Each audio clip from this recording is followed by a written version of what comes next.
Hello everyone, and welcome to Shell Point Today for Wednesday, December 23rd. I'm Dan Philgreen. On today's show, Hannah Hosterman will discuss Level 2 of the Balance and Mobility class. And we'll take a look at some of the Christmas decorations that Shell Point residents were happy to share with us. But first, with only 2 more days before Old St. Nick comes riding in on his sleigh, be sure to make plans to be at the Resident Activity Center on the island for the annual Christmas cantata. Peace on Earth is the theme for this year's Resident Cantata, inspired by the book of Luke, where the angels appear to the shepherds to tell them of the birth of Jesus. You won't want to miss this inspiring original performance led by Ted and Ruth Rogers. The cantata begins at 4:15 p.m. on Christmas Day. On Monday, we talked about the beginner's class of Balance and Mobility. Fitness coordinator Hannah Hosterman returns now to talk about next week's advanced class, which is a fall prevention class for those not currently using a walking device to help them get around. Class participants will be standing, lifting small weights, walking, and balancing without the assistance of something to hold on to. Posture, flexibility of feet, and leg strength will all be addressed. Here's Hannah to talk about the class. Hi, I'm Heather Battey with Resort Services. Today I'm here with Hannah Hosterman, one of our personal trainers and fitness coordinators. We're going to be talking about Balance and Mobility Advanced. It used to be called Level 2, and we've now changed the class to Advanced. Hannah, why did you decide to change the name? I decided to change the name because I wanted to work with people who maybe struggle with getting around just a little bit without, walking devices. Maybe they don't have a walker or a cane, but maybe they feel a little unsturdy when they get out, maybe to the grocery store, walking to their car, and maybe they want to get back into golf again, or maybe there's a certain, hobby they really enjoyed, but they're a little unsure of themselves because of their walking mobility. So I wanted to use the class to help strengthen, their muscles and get them confident in walking again, so they could get back to their hobbies and everyday life that they're used to doing. So what would then be the difference between, say, the beginning class and then this advanced class? I know you said that there's the beginner class will have assistance, walking devices. Mm-hmm. And then what are some other things that'll be different? So, the main thing is, like you said, that the beginners will have, the walking devices are allowed. But with the advanced class is that, I expect that they can get up and out of a chair, things like that are important, that they can stand up and maybe stand and use some weights at the same time. So we'll be using the floor a lot more often, like walking around on the floor versus, the beginner class, we'll be using the chair quite a bit and using the chair as assistance, whereas in the advanced class we'll be, walking freely on the floor, walking on our gait, maybe doing some marches and just different steps, lateral movements to get them moving. Right, sure. I don't think a lot of people understand how important this balance and mobility is. As we age, we definitely start to get unsteady on our feet. What got you interested in working specifically with balance and falling and the mobility part of it? I just had a passion working with seniors. I really enjoyed it, and their patients and my patients, I just felt like it worked well together. So in balance classes, a lot of it's to prevent falls, is that correct? Mm-hmm. Okay. Can you give me maybe 2 or 3 key exercises that you would really do in this class? Yeah, the first thing I like to do with them is to work on our shoulders. So I like to have them sit up nice and tall and put maybe just a few pound dumbbells in each hand and bring their shoulders back and do some raises with the dumbbells. The key thing is that our shoulders start to slump. And when our shoulders start to slump, our spine starts to slump. So the key thing is posture. So I do a lot of shoulder exercises, I do a lot of back exercises, and I'm always reminding them to keep their chin up. A lot of people like to look at their feet when they walk. And when they look at their feet when they're walking, they're not noticing what's really around them. So, we do a lot of back, shoulder exercises with the chin up. And then I really try to encourage them to lift their feet up, because a lot of people start doing the foot shrug. So if I can get them to bring their knees up off the ground as they walk, it kind of builds confidence that they they can get through it and walk. You do. You see that quite a bit, that people start to shuffle their feet or looking down, and you really start to hunch forward.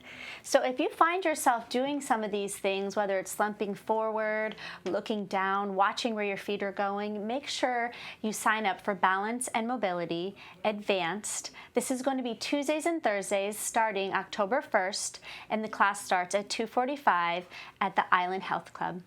Thank you so much. Stay happy and healthy and have a great day. Many residents love to share their Christmas spirit in celebration of this glorious time of year. From colorful light displays to beautiful wreaths and trees and all sorts of decorations for the coffee table, curio cabinet, or mantel. We caught up with a couple of residents this week who were happy to show us some of their unique holiday decor.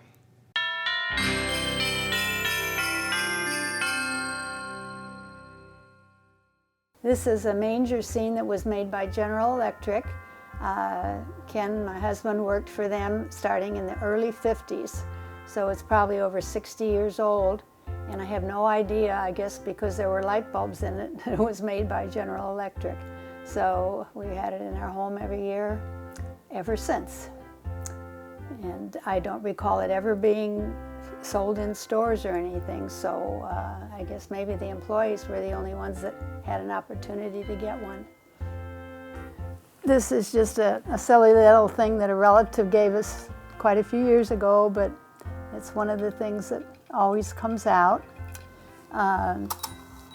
This was given to us by a sister-in-law way back, I would say again in the 50s, and he still works. And the little kids, of course, just love it. This was made by a dear friend of mine, probably back in the 70s or 80s. She did a lot of ceramic work, and I really treasure having that. My husband Ken used to make these sleds to give away to people, and I don't remember how many he made, but popsicle sticks, and pretty easy to do. I believe a relative knit these, and you put it on a doorknob. And this poor guy's seen better days, but that's also been around a long time. My brother traveled a lot, and he brought this to us. It's olive wood from the Holy Land quite a few years ago, maybe 40 years ago, and I get it out each year.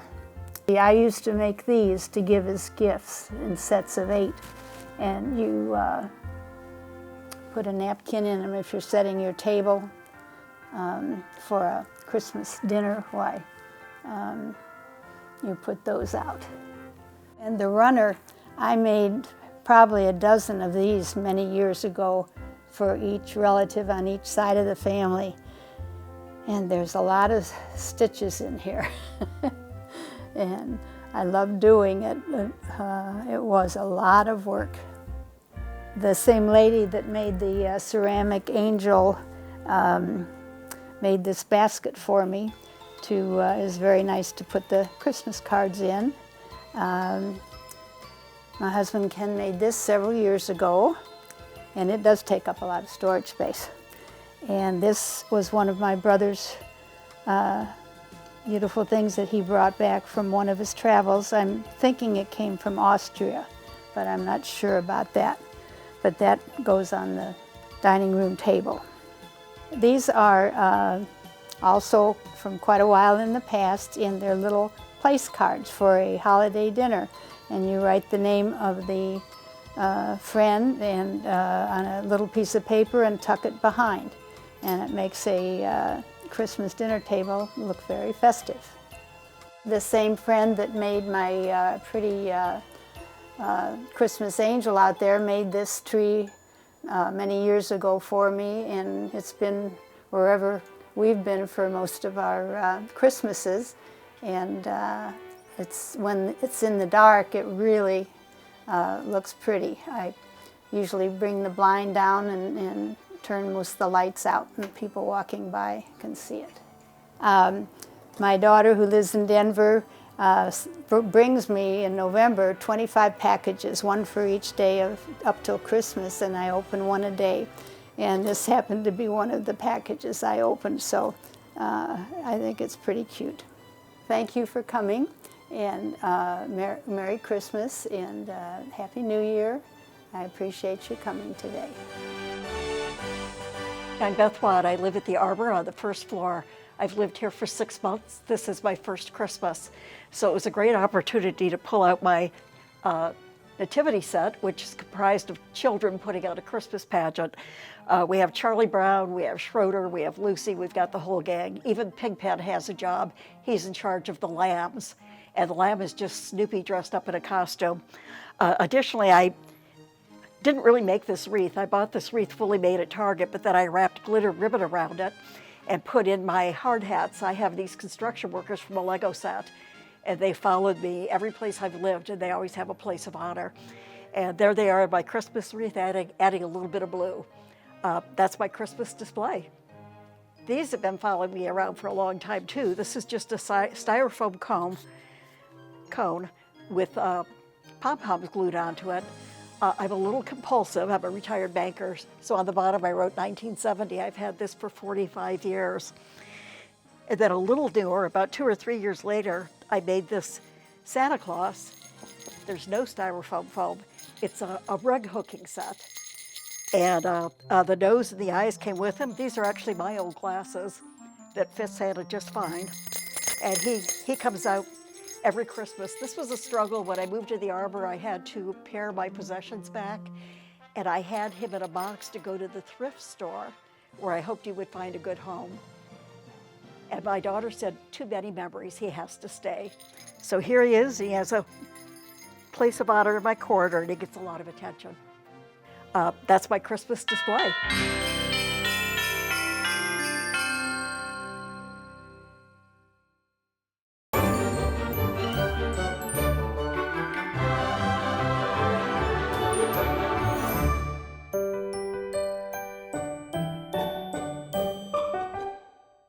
Hi, I'm Dottie Morrison, here with another Gallery Glimpses.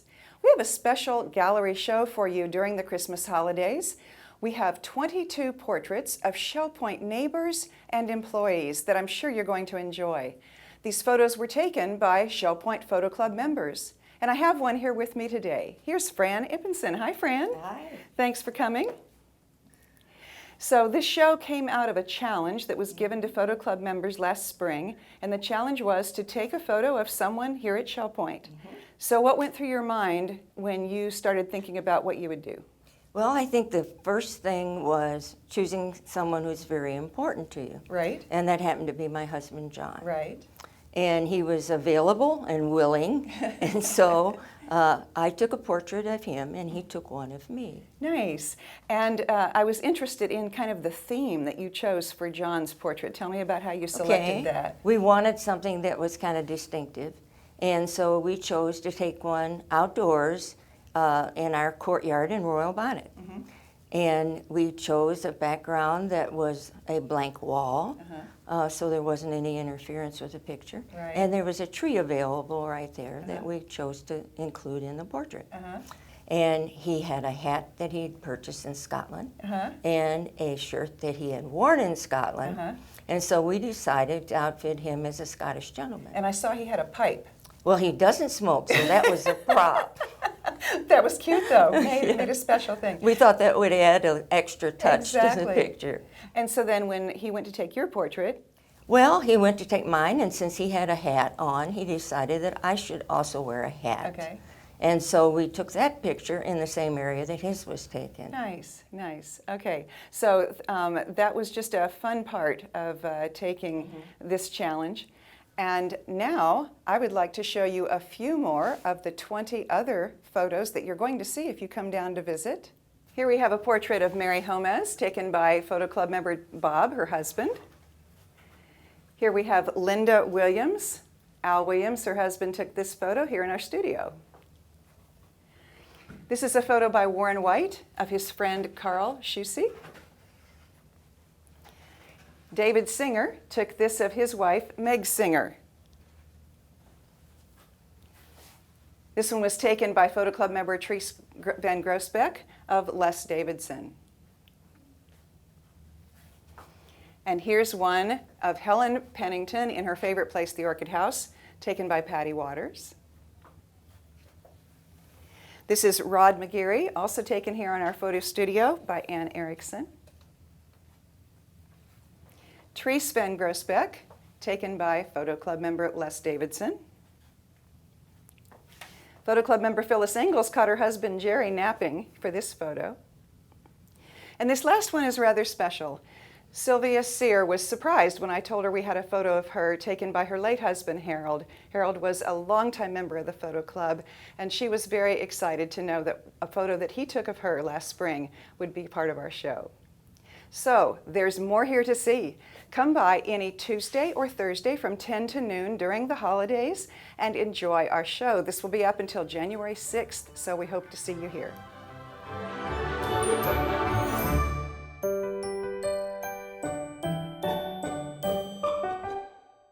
And now it's time to look at today's happenings, menus, and Village Church connections. Welcome to the Happenings segment of Shell Point TV. I'm Bev Chanley, and this is Caitlin Van Scoy, and we're going to tell you the activities offered for you here today at Shell Point. We're going to start with a 7:45 men's Bible study. They gather in the Osprey Room on the island. And pickleball will be down at the game courts at 8 o'clock. At the tennis courts at 8 o'clock, we have the men's match play tennis. 9 o'clock's the time for watercolor group with Phil Hilton. That'll be in the art studio down in the tunnel. The card making and scrapbooking group will be in the Tarpon Room at 9:15. And at 10 o'clock, the men's match play tennis will be at the Woodlands tennis courts.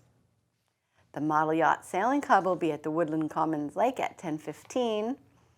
And at 11:30, we have a Health Connections class, Agility and Flexibility at the Health Club. That's the morning lineup. Here's Caitlin for the afternoon.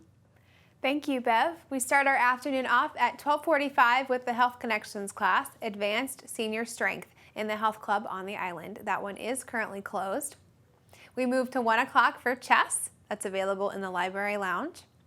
And the model train room will be open from 1:30 to 3:30 today for complimentary tours and viewing. At 1:45, another Health Connections balance and mobility training for beginners in the Health Club on the island. And come listen to Jazz and Stuff in the Grand Cypress Room of the Woodlands at 2:30. We move to 3 o'clock for another Health Connections Pilates stretch in the Health Club. Indoor bocce is available in the Health Club on the island at 4:30. And at 5 o'clock, the singles table is available at the Crystal Dining Room. Church choir rehearsal will be in the choir room of the Village Church at 5:45. And we round out the Wednesday with 7:15 prayer and praise at the Village Church. Well, we're so happy you joined us today. We'll see you right back here tomorrow. Menus for Wednesday. In the Crystal Room, the Crystal Platter is barbecue brisket with green beans and mac and cheese. The dinner special is the International Buffet for $14.95. The soup of the day is lima bean. In the Island Cafe for lunch, the special is a grilled chicken breast with roasted pepper and pesto sauce with fresh fruit for $7.75. The dinner special is grilled shrimp for $8.75. Dinner specials in the Palm Grill are coffee rubbed New York strip for $19.95 or Florida snapper for $17.95. All menus are available 24 hours a day at www.shellpoint.net. Hi, I'm Randy Woods, and I'm here with David Pavey as we look forward to the weekend. And David, we always appreciate the opportunities which you have the privilege of speaking on a Sunday morning. And it is a privilege. I'm looking forward to that on the 27th. Yeah, this Sunday, December 27th, after Christmas, we're looking forward to the morning worship service. And Pastor Andy's going to be away, and I know he's excited to have the honor and privilege of turning the pulpit over to you. So you'll be our guest preacher, our resident guest. I will. I'm going to talk about Death on the Nile. Oh. With apologies to Agatha Christie. I've never seen the movie or read the book, but that's the title anyway, without saying too much. Oh. But I've been reflecting upon the year that's gone by, changes that have taken place, and sought to find some encouragement in some of the characters in the Old Testament. So that's a clue enough. Okay. That's the morning. Well, we'll keep them in suspense until Sunday morning. That's at the 10:15 service, and we look forward to the ministry of Dr. Ronald Bowd, who is a resident in the estuary. He, again, is going to be playing the organ for the morning worship service as we share in celebration.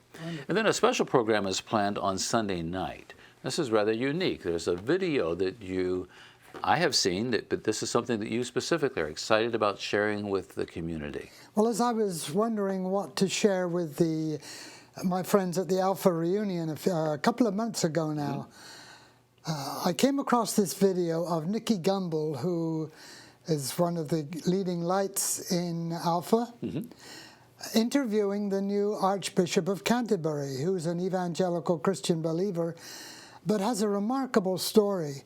And it went over so well that a number of people who were there said, we'd love to see it again. Why don't you share this with the whole church? And so we've been prevailed upon to do that. And then the Sunday evening, we'll show it without interruption. So it's about a 40-minute video, and there are a number of ways in which the story that is unraveled there is something that we can relate to as believers. Lots of lessons from two very significant men. So, well, I remember seeing the video, and I agree it's worth seeing more than once. But for those who haven't seen it, I think they'll appreciate the testimony of this one who is a significant leader and how God worked in his life to bring him to this point, all by his grace. Yes.